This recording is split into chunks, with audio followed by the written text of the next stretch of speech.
Hello hi welcome नमस्ते, मेरा नाम है ऋतिक और आज हम फिर से बात करने वाले हैं एक और इंटरेस्टिंग कंसेप्ट के ऊपर। तो ये वीडियो सेमेस्टर 4 और 6 के उन बच्चों के लिए मोस्ट इंपोर्टेंट होने वाले हैं जिनके पास सब्जेक्ट है intermediate macro economic second policy issues. तो चलिए शुरू करते हैं आज की वीडियो को, और ये हमारी इस सीरीज की आखिरी वीडियो है। यानी कि इस वीडियो के साथ हमारा जो सीरीज है वो क्या हो चुकी होगी, कंप्लीट हो चुकी होगी। यानी कि हमने हर एक कंसेप्ट जो है कवर कर लिए होंगे। यानी कि मैं कह सकता हूं कि अब तक की जो भी वीडियोस बनी उसके अंदर हमने लेसन नंबर 5 तक की स्टडी तो कर ही ली थी। और इस तरह हमारा लेसन नंबर 6 जो हमारा यूनिट नंबर 3 के अकॉर्डिंग लेसन नंबर 2 था। यूनिट नंबर 3 क्या था हमारे पास, इश्यूज इन ओपन इकोनॉमी, जिसका लेसन नंबर 2 था exchange rate and balance of payment, जहां पे हमने एक्सचेंज रेट को भी डीप में डिस्कस किया, बैलेंस ऑफ पेमेंट को भी डिस्कस किया। और ये जो टॉपिक है आज का, जिसका नाम क्या है, इंटरनेशनल फाइनेंशियल मार्केट्स। हमने दो तरह की फाइनेंशियल मार्केट्स हमें स्टडी करनी थी। एक तो डोमेस्टिक फाइनेंशियल मार्केट, मतलब फाइनेंशियल मार्केट अगर हम देखते तो इंडिया के रेफरेंस में देखते तो वो तो हमने देख लिया। आज की वीडियो में बात करेंगे इंटरनेशनल फाइनेंशियल मार्केट के बारे में, और ये हमारा इस चैप्टर का आखिरी टॉपिक है और इस चैप्टर के साथ इस सीरीज का भी आखिरी टॉपिक है। इसके बाद हम सिर्फ कुछ प्रीवियस ईयर डिस्कस करेंगे आने वाली वीडियोस के अंदर, लेकिन कंसेप्ट जो है वो इस वीडियो के साथ हमारे क्या हो चुके हैं, खत्म हो चुके हैं। तो चलो देखते हैं करके। और इस कंप्लीट सीरीज के नोट्स भी ऑलरेडी प्रिपेयर हो चुके हैं with important question answer PDF. जिन बच्चों को नोट्स परचेज करने हैं वो इस नंबर पे जाए 9667836336 में व्हाट्सएप करके नोट्स भी ले सकते हैं। अब हम चालू करते हैं आज का कंसेप्ट, जो समझते हैं इंटरनेशनल फाइनेंशियल मार्केट का मतलब क्या होता है। सबसे पहले समझते हैं फाइनेंशियल मार्केट का मतलब क्या था। फाइनेंशियल मार्केट का सिंपल सा मतलब क्या है, जहां पे हम बात करते हैं फाइनेंस से रिलेटेड, और फाइनेंस का मतलब क्या होता है, पैसों से रिलेटेड, है ना। यानी कि जहां पे हम एसेट्स की, बॉन्ड्स की, इक्विटीज की परचेज और सेल के बारे में बात करते हैं, तो इसी को हम यहाँ पे क्या बोलते हैं, फाइनेंशियल मार्केट बोलते हैं। लेकिन जब हम बात करते हैं इंटरनेशनल फाइनेंशियल मार्केट के बारे में, यानी कि वो ऐसी मार्केट्स है जो कहीं ना कहीं जिसमें सिर्फ इंडिविजुअल पर्सन से डील नहीं करते, इंडिविजुअल पर्सन से इन्वेस्ट नहीं करते, सिर्फ कॉर्पोरेशन इन्वेस्ट नहीं करता, इसमें जो है कहीं ना कहीं अलग अलग कंट्रीज भी अपना पैसा ट्रेड करती है, इन्वेस्ट करती है ना। तो इसलिए इसको हम क्या बोलते हैं, इंटरनेशनल फाइनेंशियल मार्केट्स। तो international financial market function as a global platform, तो किसकी तरह काम करता है, एक ग्लोबल प्लेटफॉर्म की तरह। यानी कि हर एक कंट्री के लिए ये एक ओपन प्लेटफॉर्म है जहां पे ट्रेडिंग भी होती है, इन्वेस्टमेंट भी होती है, चाहे वो इंडिविजुअल करे, कॉर्पोरेट्स करे, बड़े बड़े बैंक्स करे, चाहे वो हमारा कमर्शियल बैंक हो, चाहे वो हमारा सेंट्रल बैंक हो, जैसे कि इंडियन सेंट्रल बैंक क्या है, रिजर्व बैंक ऑफ इंडिया, है ना। तो वेयर फाइनेंशियल एसेट्स, जहां पे financial assets such as stocks, जैसे कि स्टॉक्स हो गई, बॉन्ड्स हो गई, करेंसीज हो गई, कमोडिटीज हो गई, डेरिवेटिव्स हो गई, are exchange between individuals and countries. तो जहां पे मतलब एक ऐसा प्लेटफॉर्म है जहां पे फाइनेंशियल एसेट्स जैसे कि stocks, bonds, currencies, commodities, derivatives, ये सब चीजें जो है वो कहीं ना कहीं एक्सचेंज करते हैं इंडिविजुअल्स के बीच में या फिर कंट्रीज के बीच में। This market operates through various institutions, इसको बहुत से इंस्टीट्यूशंस जो है वो यहाँ पे चलाती हैं, एंड रूल्स, ठीक है। Facilitating trade between surplus and deficit agents, जहां पे ट्रेड भी होता है, कुछ लोगों को उससे सरप्लस भी होगा, कुछ लोगों को डेफिसिट भी होगा, डेफिसिट एजेंट्स, है ना। क्योंकि सिंपल सी बात है, एक बीच में अगर आप देखो, जब मैं बात करता हूं इंडिया के फाइनेंशियल मार्केट की या फिर स्टॉक मार्केट की, वहां पे भी जो रेगुलेटरी बॉडी है जिसको हम क्या बोलते हैं, सेबी, सेबी जो है वो कई बार जो है डाटा निकालती है अपना, जिसमें वो ये बताते हैं कि 90% जो लोग हैं वो डेफिसिट में होते हैं, नुकसान में होते हैं, और 10% लोग जो होते हैं वो कहीं ना कहीं स्टॉक मार्केट में प्रॉफिट जनरेट करते हैं, फिर ट्रेडिंग करके प्रॉफिट कमाते हैं। क्योंकि जो इन्वेस्टमेंट है वो तो लॉन्ग टर्म पर्पस के लिए होता है, तो इन्वेस्टमेंट जो लॉन्ग टर्म पर्पस के लिए किया गया है उसमें ज्यादा नुकसान नहीं होगा। नुकसान कब होता है, शॉर्ट टर्म के अंदर। जो लोग शॉर्ट टर्म में ट्रेडिंग करके पैसा कमाने की कोशिश करते हैं या फिर शॉर्ट टर्म में ही अपने पैसे को एसेट्स में से निकाल लेते हैं, उनको जनरली नुकसान होता है। तो ऐसा डाटा आता है कि 90% लोग नुकसान में है, 10% लोग जो है प्रॉफिट में है, क्योंकि वो लॉन्ग टर्म के लिए सस्टेन ही नहीं कर पाते मार्केट के अंदर। तो की source of international funds include multilateral development banks, और यही नहीं, ये एक की सोर्स है इंटरनेशनल फंड का, जिसमें क्या क्या इंक्लूड होता है, मल्टीलैटरल डेवलपमेंट बैंक्स भी होते हैं इसके अंदर, गवर्नमेंट की बहुत सारी एजेंसीज भी होती हैं, इंटरनेशनल बैंक्स भी होते हैं, एंड सिक्योरिटीज मार्केट भी होती है। यानी कि सोच के देखो, जब हम बोलते हैं कि डोमेस्टिक मार्केट जो है वो इतना बड़ा फाइनेंशियल मार्केट होता है कि वो हमारी कंट्री में जो है बहुत से बड़े बड़े लेवल पे बहुत बड़ी बड़ी कंपनीज को फंड प्रोवाइड कर सकता है। तो सोचो यहाँ पे तो बात कर रहा हूँ इंटरनेशनल फाइनेंशियल मार्केट की, तो यहाँ पे तो इनके पास इतना फंड होता है कि कई इकोनॉमीज को सर्वाइव कर सकते हैं, ग्रो करवा सकते हैं। तो इनके पास तो फंड की कोई कमी नहीं होती, लिक्विडिटी की कोई भी कमी नहीं होती, अंधा पैसा होता है इनके पास, है ना, क्योंकि इनका नाम क्या है, इंटरनेशनल फाइनेंशियल मार्केट्स। अब समझते हैं अगला पॉइंट। जब मैं अगले पॉइंट की बात करता हूं तो अगला पॉइंट हमारे पास यहाँ पे क्या आता है, segments of international financial markets include.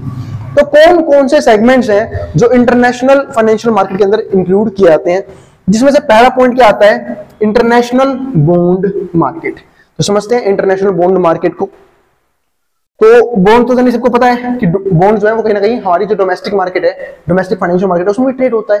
तो इंटरनेशनल बॉन्ड मार्केट, तो बॉन्ड पहले समझ लेते हैं, ये एक तरह की सिक्योरिटी होती है, एक तरह का इंस्ट्रूमेंट होता है जिसमें कहीं ना कहीं हम जो है वो एक फिक्स्ड इंटरेस्ट जनरेट करने की कोशिश करते हैं। जनरली जो है बॉन्ड्स को एक बार गवर्नमेंट इशू करती है, तो गवर्नमेंट जो बॉन्ड्स हैं वो ट्रेड भी होते हैं, और गवर्नमेंट बॉन्ड इशू करने का मेन मतलब होता है कि कहीं ना कहीं गवर्नमेंट जो है वो मॉनेटरी पॉलिसी के तहत अपने बॉन्ड्स को इशू करती है ताकि इकोनॉमी के अंदर वो मनी सप्लाई को उसके अकॉर्डिंग चेंज कर सके। मतलब जब मनी सप्लाई इंक्रीज करनी हो तो गवर्नमेंट अपने बॉन्ड्स को वापस क्या कर लेती है, खरीद लेती है, लोगों को पैसे दे देती है, मनी सप्लाई बढ़ जाती है। और अगर मनी सप्लाई कम करनी होती है तो गवर्नमेंट अपने बॉन्ड्स को सेल करती है और लोगों से पैसा मंगा लेती है एक फिक्स्ड इंटरेस्ट रेट के बदले, जिस तरीके से मनी सप्लाई कम हो जाती है। तो कहीं ना कहीं गवर्नमेंट मॉनेटरी पॉलिसी को देखते हुए बॉन्ड्स इशू करती है। पर हमें तो बात करें इंटरनेशनल बॉन्ड मार्केट की, तो सर्व्स एज अ प्लेटफॉर्म, तो ये भी एक प्लेटफॉर्म की तरह काम करता है for the issuance and trading of bonds, जहां पे बॉन्ड्स इशू भी किए जाते हैं और बॉन्ड्स ट्रेड भी किए जाते हैं। उम्मीद है ट्रेडिंग का मतलब सबको पता है। अगर मैं ट्रेडिंग को बहुत सिंपल भाषा में समझाऊं तो मान लो मार्कर है, ये मार्कर मैंने 20 रुपए में खरीदा, इसको जाके 40 रुपए में बेच दिया, तो मैं भी एक ट्रेडर हूं क्योंकि मैंने 20 रुपए का प्रॉफिट जनरेट किया यहां से, इसको 20 में खरीदा था, 20 में सेल कर दिया। ऐसे ही लोग जो हैं वो बॉन्ड्स के साथ करते हैं, स्टॉक्स के साथ करते हैं, उसे कम प्राइस में खरीदते हैं, महंगे प्राइस में सेल कर देते हैं, तो जो प्रॉफिट है, जो बीच का मार्जिन उनका क्या होता है, प्रॉफिट बन जाता है। तो वही चीज यहां पे है। तो serves as a platform for the issuance and trading of bonds across national borders, कहां पे, नेशनल बॉर्डर्स के अंदर। तो it encompasses various types of bonds, यहां पे बहुत से तरह के बॉन्ड्स आते हैं, इंक्लूडिंग फॉरेन बॉन्ड्स, जहां पे हमारे फॉरेन बॉन्ड्स भी हैं, एंड यूरो बॉन्ड्स। अब समझते हैं फॉरेन बॉन्ड और यूरो बॉन्ड होता क्या है। Foreign bonds are issued by a foreign entity. अब नाम से क्या लग रहा है, फॉरेन बॉन्ड्स, जिसको फॉरेन कंट्री यहां पे क्या करती होगी, लॉन्च करती होगी या फिर इशू करती होगी। तो foreign bonds are issued by foreign entity in domestic market, जिसको फॉरेन एंटाइटी डोमेस्टिक मार्केट के अंदर लॉन्च करती है ऑफ अनदर कंट्री, किसी दूसरी कंट्री के अंदर। मतलब सपोज करो यूएसए ने कोई बॉन्ड इशू कर दिया इंडिया के अंदर, तो वो क्या हो गया, वो हमारे लिए फॉरेन बॉन्ड ही तो है, क्योंकि वो यूएसए की कंपनी, यूएसए कंट्री ने हमारे इंडियन डोमेस्टिक मार्केट में लॉन्च किया है, इसको हम क्या बोलते हैं, फॉरेन बॉन्ड। तो ये हो गया। Well euro bonds are dominated in a currency, जो यूरो बॉन्ड है वो डोमिनेट होते हैं किसके अंदर, करेंसी के अंदर, other than that issuer's country, issuer country को छोड़ के। अब यहां पे अगला पॉइंट क्या आता है, market includes a diverse era of bond varieties. यही नहीं, मार्केट के अंदर और भी बहुत से तरह की बॉन्ड वैराइटीज हमें देखने को मिलती हैं। For example such as sinking fund, जब हम बात करते हैं सिंकिंग फंड्स बॉन्ड की, सिंकिंग फंड का मतलब क्या होता है, जो फंड डूबने वाला है ना, ऐसे भी बोलते हैं sinking fund bonds. Convertible bonds, ऐसे बॉन्ड जिनको हम कन्वर्ट कर सकते हैं, ठीक है। Floating rate notes and global bonds, तो ये सारे कुछ और भी टाइप्स है, ये और भी बॉन्ड्स की वैरायटीज हैं जो कहीं ना कहीं इंटरनेशनल बॉन्ड मार्केट में चलाए जाते हैं, यूज किए जाते हैं। अगला पॉइंट क्या आएगा, international bond market plays a crucial role. जो इंटरनेशनल बॉन्ड मार्केट है वो क्रूशियल रोल प्ले करता है इन फोस्टरिंग लिक्विडिटी, लिक्विडिटी को बनाए रखने में, मैनेजिंग रिस्क को मैनेज करने में, and providing investors with opportunities for portfolio diversification. और यही नहीं, देखो क्या क्या रोल किया, इंटरनेशनल बॉन्ड मार्केट जो है वो कहीं ना कहीं एक तरह से मैं कहता हूं कि लिक्विडिटी को मैनेज करते हैं। क्यों, डिफरेंट एसेट्स, डिफरेंट सिक्योरिटीज को सेल करके, ट्रेड करके, बाय करके, ठीक है, इस तरीके से लिक्विडिटी लगातार मेंटेन रहेगी। दूसरा, जो इन्वेस्टर्स है उनको मौका मिलेगा, अलग अपॉर्चुनिटीज मिलेगी, कभी वो किसी बॉन्ड की तरफ जा सकता है इन्वेस्टमेंट के लिए, कभी किसी बॉन्ड की तरफ, यानी कि वो अपने पोर्टफोलियो को डाइवर्सिफाई कर सकता है। क्योंकि डाइवर्सिफिकेशन का सिंपल सा मतलब क्या है कि जब एक पर्सन अपने पैसे को एक से ज्यादा एसेट्स में रखता है, इसी को बोलते हैं पोर्टफोलियो डाइवर्सिफिकेशन। जिसका मैं एक डायलॉग बोलता भी हूं कि don't put your all eggs in a single basket, कि कभी भी अपने सारे अंडे एक बास्केट में डालने चाहिए, क्योंकि टूट गए तो भाई बहुत नुकसान होगा। ऐसी ही चीज है कि हमें कभी भी अपना पैसा किसी एक कंपनी, किसी एक म्यूचुअल फंड, किसी एक जिसको हम बोलते हैं एक बॉन्ड, या फिर किसी भी एक एसेट में इन्वेस्ट नहीं करनी चाहिए, क्योंकि अगर वो एसेट डूब गया तो आपका सारी वेल्थ जो भी आपने क्रिएट करके सब डूब जाएगी। इसलिए हमें अपनी वेल्थ को परसेंटेज के हिसाब से डिवाइड करके, जैसे कुछ लो रिस्क में इन्वेस्ट करना चाहिए, कुछ हाई रिस्क में, कुछ मीडियम रिस्क में, कुछ किसी बॉन्ड्स में, कुछ किसी बॉन्ड्स में, कुछ एफडीज में, कुछ रियल एस्टेट में। तो हर जगह थोड़ा थोड़ा बहुत अमाउंट जो है वो कहीं ना कहीं वेल्थ की फॉर्म में हमें इन्वेस्ट करना चाहिए, ताकि अगर कोई छोटा मोटा दिक्कत आई भी किसी एक सेक्टर की तरफ, तो ये ना हो कि आपकी पूरी इन्वेस्टमेंट क्या हो जाए, डूब जाए। तो ये अपॉर्चुनिटी प्रोवाइड करती है वो पोर्टफोलियो डाइवर्सिफिकेशन की। It is a subject to regulatory considerations. यही नहीं, अब बात भैया इतनी बड़ी इकोनॉमी है, इतनी बड़ी मार्केट है, इसको जरूरत भी तो पड़ेगी रेगुलेटरी बॉडी की, बिल्कुल। तो इसके अंदर रेगुलेटरी कंसिडरेशन की भी जरूरत है। And participant must navigate varying legal frameworks, और जो पार्टिसिपेंट उन्हें लीगल फ्रेमवर्क पता होना चाहिए कि अगर किसी तरह का उनको फ्रॉड वगैरह हुआ तो उससे किस तरीके से हमें डील यहाँ पे करनी है। एंड करेंसी डायनामिक्स भी समझना होगा, to engage effectively in cross border transaction, कि क्रॉस बॉर्डर ट्रांजैक्शन करते वक्त करेंसी में हम किस तरीके से डील करते हैं, वो भी चीज यहाँ पे समझनी काफी इंपॉर्टेंट है। तो ये हमारा आया पहला सेगमेंट जहां पर मैं डिस्कस किया इंटरनेशनल बॉन्ड मार्केट को। अब समझते हैं दूसरे सेगमेंट की तरफ।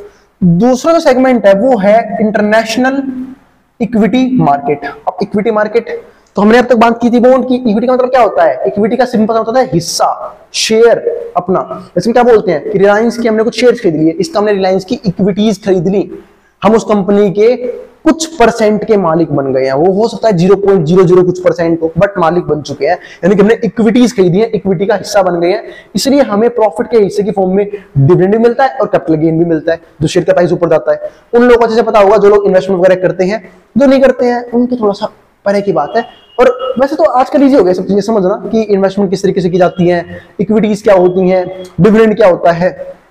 तो international equity market enables companies to raise capital internationally. क्योंकि सिंपल सी बात है, मैंने बताया था ना आप लोगों को पहली बार कि जब किसी भी कंपनी को पैसा उठाना होता है तो उसके कुछ तरीके होते हैं। या तो बैंक के पास जाए, है ना, उनको बोले कि हमें कुछ पैसे की जरूरत है अपने बिजनेस के एक्सपेंशन के लिए, ग्रोथ के लिए, टेक्नोलॉजिकल एडवांसमेंट के लिए, वहां जाके लोन ले ले, या फिर गवर्नमेंट के पास जाए, या फिर किसी दूसरी फाइनेंशियल इंस्टीट्यूशन की तरफ जाए। लेकिन जब ये सब अपने दरवाजे बंद कर देते हैं, मना कर देते हैं कि भाई हमारे पास पैसा नहीं आपको देने के लिए, आपको कोई और जुगाड़ लगाना पड़ेगा, तो वो इश्यूज करते हैं अपने शेयर्स कि हम आपको अपनी इक्विटीज में हिस्सा देंगे, ठीक है, यानी कि अपनी कंपनी में शेयर देंगे, आप हमारे शेयर खरीदो, हमें पैसा दो, और जो भी एक्सपेंशन के बाद जो भी प्रॉफिट आएगा हम आपको उसका हिस्सा भी देंगे और कैपिटल गेन का बेनिफिट भी मिलेगा। तो इस तरीके से जो कंपनीज हैं वो स्टॉक मार्केट में लिस्ट करके पैसा यहाँ पे जनरेट करने की कोशिश करती है, रेज करने की कोशिश करते हैं अपने बिजनेस को एक्सपेंड करने के लिए, ठीक है, या फिर ग्रोथ दिलवाने के लिए। और सबसे पहले जो तरीका होता है पैसा उठाने का होता है आईपीओ, इसको हम बोलते हैं इनिशियल पब्लिक ऑफरिंग। इसको बिल्कुल मत बोलना, कोई भी कंपनी जो फर्स्ट टाइम स्टॉक मार्केट में लिस्ट होती है वो सबसे पहले अपना आईपीओ लॉन्च करती है। तो enables companies to raise capital internationally through instruments like initial public offerings. कैसे करती है वो? Initial public offering IPO launch करेगी, and seasoned equity offerings SCO, और कई बार सीजन के हिसाब से भी वो कहीं ना कहीं ऑफर करते हैं नई चीजें, with share listed on major global stock exchange, जहां पे अपने शेयर को लिस्ट करती है बहुत सारे स्टॉक एक्सचेंज के अंदर, जैसे NYSE है, ठीक है, नेस्डैक है, LSE है, टोक्यो स्टॉक एक्सचेंज है। ये सब कुछ फॉरेन स्टॉक एक्सचेंज है जहां पे एक कंपनी अपने शेयर्स को, अपनी इक्विटीज को इश्यू करके अपनी कंपनी को लिस्ट करवा के यहां से पैसा उठाने की कोशिश करती है। तो ये हमारा हो गया एक तरीका। तो टू इनहेंस इंटरनेशनल इन्वेस्टमेंट, अगर हमें इंटरनेशनल इन्वेस्टमेंट को इनहेंस करना है तो companies issue global depository receipt. तो कंपनी जो है कई बार कुछ चीजें और यहां पे इशू करती है, जैसे कि ग्लोबल डिपॉजिटरी रिसिप्ट GDRs और अमेरिकन डिपॉजिटरी रिसिप्ट जिसको हम बोलते हैं ADR, प्रोवाइडिंग लिक्विडिटी, और ये लिक्विडिटी प्रोवाइड करते हैं और अपॉर्चुनिटी फॉर डाइवर्स इन्वेस्टर्स, और अपॉर्चुनिटी भी प्रोवाइड करते हैं डाइवर्स अपने डाइवर्स इन्वेस्टर्स के लिए। तो ये सब हमारे हुए कुछ पॉइंट जिसके जरिए एक कंपनी जो है, ठीक है, पैसे को रेज कर सकती है, और कहीं ना कहीं इसका बेनिफिट इन्वेस्टर्स को मिलता है, उनके पास ऑप्शंस बढ़ जाते हैं इन्वेस्टमेंट के, उनका पोर्टफोलियो इजीली डाइवर्सिफाई भी हो सकता है।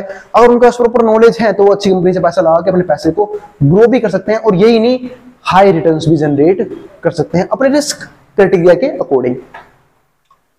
तो ये हमने देखा कुछ पॉइंट जहां पे हमने देखा इंटरनेशनल इक्विटी मार्केट जो है वो किस तरीके से काम करता है। रेगुलेटरी बॉडी इनकी भी होती है ना, ताकि जहां पे भी किसी भी तरीके से इन्वेस्टर्स को हार्म ना किया जाए, ऐसा ना हो कोई कंपनी फ्रॉड करके उनके साथ निकल जाए। पर एक लॉजिक वाली बात ये भी आती है कि भाई कई बार सिस्टम्स में लूप होल्स होते हैं जिसका बेनिफिट कुछ लोग, कुछ शेल कंपनी जरूर उठाती हैं, जिसके जरिए वो पैसा रेज करती हैं और बाद में पैसा लेके भाग जाती हैं। ऐसा बहुत बार देखा गया है, ऐसी बहुत बार सिचुएशंस आई हैं स्टॉक मार्केट के अंदर जहां पे स्टॉक मार्केट सिर्फ इन चीजों की वजह से, इन फ्रॉड्स की वजह से क्रैश हुए हैं, ठीक है। तो इसके ऊपर तो हम बात कर भी चुके हैं इस सीरीज की पुरानी वीडियोस के अंदर, ठीक है। तो खत्म करते हैं फटाफट इस सीरीज को, इस वीडियो को। थर्ड जो पॉइंट है वो है इंटरनेशनल क्रेडिट मार्केट। अब इंटरनेशनल क्रेडिट मार्केट सिंपल होता है, से उधार ले सको। तो सर्व्स एज अ प्लेटफॉर्म, ये भी प्लेटफॉर्म क्या काम करता है, the issuance and trading of various debt instrument, जहां पे इशू भी होते हैं और ट्रेड भी किए जाते हैं बहुत सारे डेट इंस्ट्रूमेंट, यानी कि उधार वाले इंस्ट्रूमेंट्स बिटवीन एंटाइटीज, दो एंटाइटीज के बीच में, on a international scale, international scale के अंदर। Companies and governments utilise this market, company और जो गवर्नमेंट है वो यूटिलाइज करती है दिस मार्केट, इस मार्केट को, to raise capital by issuing different types of credit instrument. और जो कंपनीज है वो पैसा उठाती है, फिर जो गवर्नमेंट यूटिलाइज करती है इस मार्केट को पैसा उठाने के लिए, raise capital by issuing different types of credit instrument, अपने डिफरेंट क्रेडिट इंस्ट्रूमेंट्स को लेके आके। क्योंकि पैसे की जरूरत ऐसा नहीं सिर्फ बिजनेस को पड़ेगा या फिर कॉर्पोरेट सेक्टर को पड़ेगा, गवर्नमेंट को ही पड़ता है। क्योंकि कई बार जो है गवर्नमेंट को भी लोन की जरूरत पड़ती है, गवर्नमेंट को भी पैसे की जरूरत पड़ती है जीडीपी ग्रोथ के लिए, एक कंट्री की ओवरऑल ग्रोथ के लिए, या फिर मान लो किसी तरह का डिसीजन चल रहा है इकोनॉमी के अंदर, उसे कंट्रोल करने के लिए, या फिर कंट्री की इकोनॉमिक हालत को एक्सपेंड करने के लिए, जिसको बोलते हैं ना एक्सपेंशनरी फिजिकल पॉलिसी अगर लॉन्च करती है गवर्नमेंट, उसमें पैसा चाहिए होता है। तो ऐसे केसेस में गवर्नमेंट जो है वो कहीं ना कहीं लोन ले सकती है इन इंस्टीट्यूशन से, इंटरनेशनल क्रेडिट मार्केट से, ठीक है, जहां पे वो अपने डेट इंस्ट्रूमेंट लॉन्च करेगी और वहां से पैसा लेके कंट्री ग्रोथ में यूज कर सकती है। जो हमने डिस्कस किया भी था जब हम एक्सपेंशनरी फिजिकल पॉलिसी के बारे में बात कर रहे थे। तो एक सिंपल सी बात है, उधार लेने का सिंपल सा मतलब क्या होता है, दो ही चीजें, या तो हम किसी एसेट्स की बिल्डअप के लिए उधार लेते हैं, ग्रोथ के लिए उधार लेते हैं, डेवलपमेंट के लिए उधार लेते हैं, या फिर कई बार सेल्फ कंजप्शन के लिए लेते हैं। तो सेल्फ कंजप्शन तो एक खाने वाली चीज हो गई, लेकिन जनरली जो है हम कहीं ना कहीं ग्रोथ, और जनरली जो बिजनेसेस हैं फिर जो गवर्नमेंट्स है वो ग्रोथ के लिए जो है या फिर डेवलपमेंट के लिए जो है पैसा उधार पे लेती है इन इंस्टीट्यूशंस के जरिए, चाहे वो इक्विटीज के जरिए, चाहे वो बॉन्ड्स के जरिए। पर इक्विटी तो मेरे हिसाब से जनरली जो है वो कहीं ना कहीं कंपनीज ही लॉन्च करती है। हाँ वो अलग बात है, कंपनीज तो गवर्नमेंट की भी हो सकती है। तो इसका अगला पॉइंट क्या आता है, इन्वेस्टमेंट ग्रेड बॉन्ड्स। अब investment grade bonds categorised by high credit ratings, इनकी क्रेडिट रेटिंग्स क्या होती है, काफी हाई होती हैं, मतलब जहां पे लोग जो है वो लो रिस्क के साथ पैसा उधार पे ले सकते हैं। तो investment grade bonds categorised by high credit ratings are considered lower risk, यहाँ पर रिस्क लो रहता है, and attract more conservative investor. तो भाई जहां पे सिंपल सी बात है, जहां पे रिस्क बिल्कुल ना के बराबर रहेगा वहां पे तो इन्वेस्टर कूद कूद के अपना पैसा लगाएंगे कि अरे वाह यहाँ तो रिस्क भी कम है, रिटर्न्स भी ज्यादा है, तो भाई हम इन्वेस्टमेंट क्यों ना करें। क्योंकि कभी भी अगर कोई अच्छा इन्वेस्टर है तो वो रिस्क वर्सेस रिवॉर्ड रेशियो को देख के इन्वेस्ट करता है कि रिस्क कितने % पैसा डूबने का है और रिवॉर्ड कितने का है। अब सपोज करो अगर मान लो रिस्क मेरा 1 रुपए डूबने का है पर मिलने वाले हैं 3 रुपए, तो इन्वेस्टमेंट क्यों नहीं की जाएगी, की जाएगी, क्योंकि रिस्क कम है रिवॉर्ड ज्यादा है। और बराबरी ट्रांजेक्शन कब होती है, जब रिस्क और रिवॉर्ड रेशियो क्या हो, इक्वल हो। और सबसे बेकार इन्वेस्टर कौन से होते हैं, जो बोलेंगे जी हमारे पैसों का रिस्क तो 3 रुपए है पर हम कमाएंगे 1 रुपए, मतलब 3 रुपए डूबने का चांस है पर मैं कमाऊंगा 1 रुपए। तो ये होते हैं आलतू फालतू के मूर्ख इन्वेस्टर्स जो रिस्क ज्यादा लेते हैं पर रिवॉर्ड कम है, ठीक है, तो वो चीज है। तो इन्वेस्टमेंट ग्रेड बॉन्ड्स जिसको हम बोलते हैं कि ये हाई क्रेडिट रेटिंग साथ आते हैं, जहां पे लो रिस्क होने की वजह से ये ज्यादा इन्वेस्टर्स को यहाँ पे क्या कर सकते हैं, अपनी तरफ खींच सकते हैं या फिर अपनी तरफ अट्रैक्ट कर सकते हैं। पर ध्यान रखना मैंने एक वर्ड यूज किया, कंजर्वेटिव, यानी कि जनरली रिस्क कौन लेते हैं, कंजर्वेटिव्स लोग, जो नए जोश का खून आते हैं, है ना, जो नए लोग आते हैं मार्केट के अंदर, इकोनॉमी के अंदर, अभी अभी उन्होंने पैसा कमाना शुरू किया, उनको रिस्क लेना पसंद होता है अपनी जिंदगी में, है ना, और लेना भी चाहिए कई पैसे कोर्स करें। लेकिन कुछ तो महान है, वो कहते हैं हम तो ड्रीम 11 पे टीम बनाएंगे 49 रुपए की, वहां से कमाएंगे 3 करोड़ रुपए। ठीक है, अच्छा थैंक यू भाई, ठीक है। तो ये देखो हमारे सामने एक मान वहां बैठे हैं, ठीक है, जिन्होंने जीता भी है, ठीक है, मैं भी देखना चाहूंगा कब जीतता है, ठीक है। तो भाई मैं कहना क्या चाह रहा हूँ, हाँ होते हैं कई लोग जिनको रिस्क सोचते हैं कि भाई क्या गवर्नमेंट जॉब की तैयारी, क्या पढ़ाई, कुछ नहीं, 49 रुपए खर्च करो, टीम बनाओ ड्रीम 11 पे। और हमारे बड़े बड़े क्रिकेटर जिनके हम फैंस होते हैं वो ये इनके एडवर्टाइजमेंट करके चले जाते हैं कि टीम बनाओ आप जरूर जीतोगे 3 करोड़ रुपए 49 रुपए। भाई इतना आसान होता तो सब नहीं जीते, तो 49 रुपए लगा 3 करोड़, अब 49 रुपए लगे पता नहीं कितने रुपए हमने डोनेशन दे दिए उन कंपनीज को, हमने नहीं, तुम लोगों ने, मैं नहीं करता भाई ये सब काम, ठीक है। आगे देखते हैं।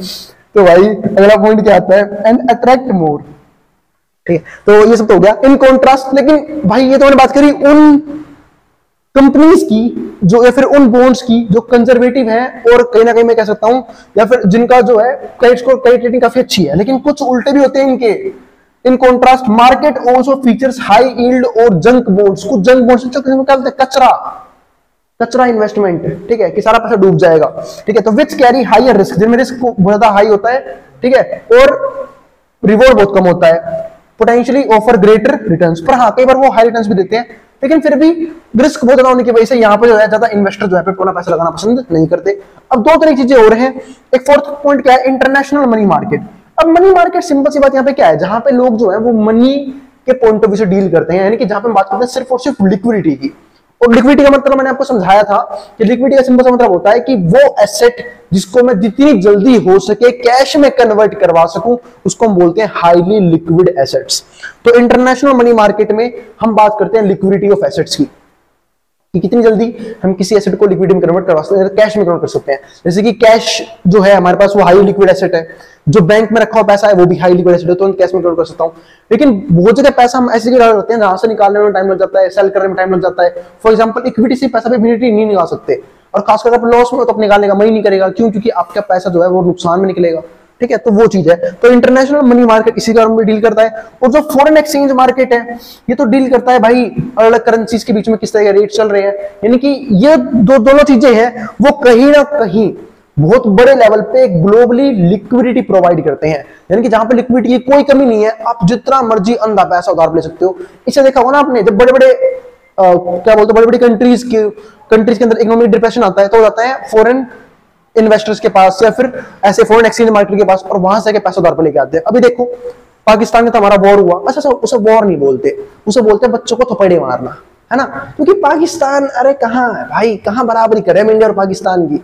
ठीक है, तो वहां पे हम क्या बात कर रहे थे, हाँ तो मैं ये बात कर रहा था कि अब वो देखो उन्हें फिर भी उधार पे पैसा मिल रहा है, मतलब उनके पास खाने के लिए भरी पैसे ना हो भाई उसके लिए उधार मांगने का, तब कम से कम कंट्री के लोग का पेट भर जाएगा, नहीं उन्हें युद्ध लड़ने के लिए उधार चाहिए, और उन्हें मिल भी रहा है वर्ल्ड बैंक से। अब वर्ल्ड बैंक देगा भी क्यों, उसे रेट ऑफ इंटरेस्ट मिलेगा उधार के बदले अच्छा खासा।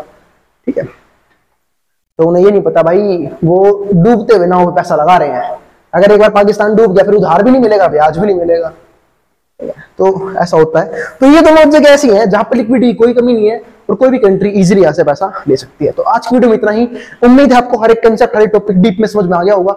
फिर भी कोई भी क्वेरी हो, कोई भी डाउट हो, कमेंट बॉक्स में कमेंट के बिना मत जाना।